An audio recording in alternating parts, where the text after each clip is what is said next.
hayi ke mfana wami ke ngizokwanda kakhulu ngoba ngifundiswa ukuthi ngikolode ngathi singamanina noma singamantombazane, kodwa ngifisa wazi inkunzi ukuthi mina anginakho lokho ukuthi ngizolokhu ngijikela lena nalena, nokuthi mhlambe ngizokupikela ungibone sengibhala ku Facebook nokuthi hayi kanjani njani, ngoba kuzobe ngathi ngiyakupromote, yabo.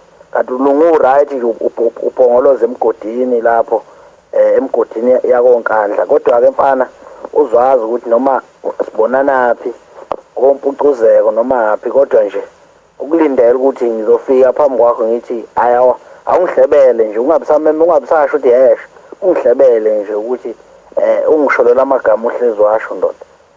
Lokho nje uhlezi ukulindele mfana kithi, mina angiyena umuntu nje angigabisa ukuthi ngelusa nokuthi ngaqhatha, kodwa nje ngifuna ukukhombisa mfana kithi ukuthi makukhulunywa ngomphako kusuke kukhulunywa ngomuntu onjani, yabo. Angifuni futhi lokhu ngixaka ngawe, futhi ngiyafisa ukuthi ungalokhu uyixaka nawe ukuthi ngoba nakho usunenamba yami lokho ngiphendula lokhu uyigcina, uyabona. Nami inamba yakho ngicingiswe ukuthi ngifuna ukudlulisela lokho nkunzi, yabo. Kwemukeleke lokho ndoda ukuthi hayi akube njalo-ke.